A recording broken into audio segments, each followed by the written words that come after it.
Urog na kon banggi, mas mate ang tanog kan mga motor na may muffler na lampas 99 decibel.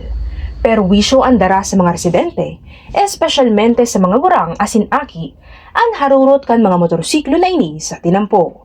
Siyempre, pag nagaging maribok, makulog sa payo, makulog sa talinga. Kaya nadadagit ako. Lalo na halimbawa ngayon pagbanggi, maaragi, may mga tururog na nakakadisturbo. O yun, mas ang pangit pag dangugon. Kaya kung pwede sa ako nga, so tama sa pwede sa nga yung tanog, tapos siyempre nakakadisturbo kita. Iyo, ingat sabi ko na nadadagit ako kan mga arog na kan mga motor, na makaskason, minsan tambutso, minsan, lalo na minsan, nag-aaraso. Yan, nagit lang talaga ako pa. Kaya minsan, pero sabi ko nga, diyan baga sa mesa mo, nakakasuriyaw talaga ako. Sabi ko, oh, iluway-luway kapag padalagan mo. Tawa ko bagay ako pa rin hanggang nasa highway. Ay, ikaw din sa atin mo, tama rin, reko pa. Pero dawa na baga, nagdata talaga na rin paano sila kang motor na sobra naman sa... Yan po lang ang muya kung sana maaksyonan na kang sa tuyang gobyerno na mapundo na yan. Personally, grabe na talaga ang perwisyo na pigdudulot. Lalo na sa muya na naka-star haranidigdi sa tinampo puun aga hanggang matangang banggi garuna una mo garuna racetrack ining Karangahan Boulevard. Para sa nagkapira, abuso ang siring na bagay.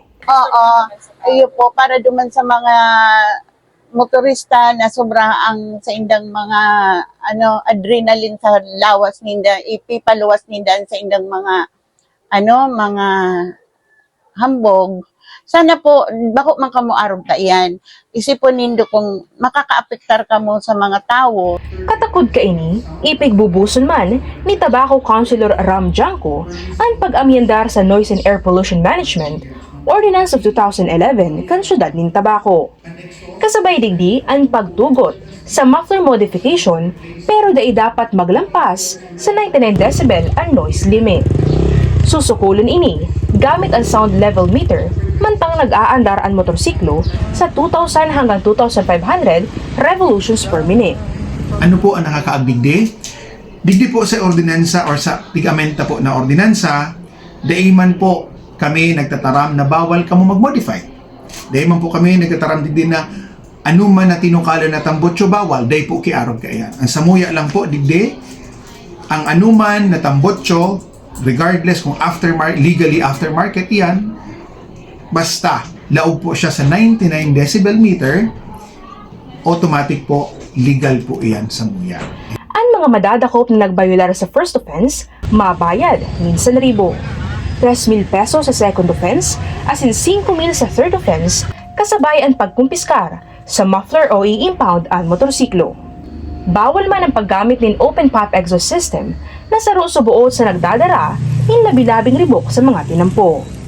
Pero, dahil subuot pwedeng magdakop ang mga otoridad kung warasin dang gamit na decibel meter. Ang gabos po na tig-deputize kang syudad ning Tabaco shall undergo training in coordination with LTO for the proper implementation of this ordinance. Kumbaga, dapat po mag-undergo sa LTO training ang satuyang mga deputized enforcer para po magamit, kitama, kung paano ang tamang pagdakop, paggamit kan satuyang sound level meter. Suportado kan mga residente ang lakdang na ini, tanganing mabawasan ang noise pollution sa syudad. Maugma ako na nabalitaan na si Consi Janco na nanindugan siya na tunungo na ining issue ini tungkol sa noise pollution. Ang pighagad ko lang, sana sa lalong madaling panahon mapautob na ang pagbabawal na ini. Naning matapos naman ang samuyang pagsakit sa makulog na sa talinga buda sa payo. Buda sana ang pagpautob na ini kang batas dai maging arog kang ibang mga batas na sa primero lang pigpapautob. Sa presente, padagos na ipigbubuson ni Janco na maaprobahan na kan Tabaco City Council ang sa iyang amendment sa nasabing ordinansa. Hana Buragay para sa Bicol.ph.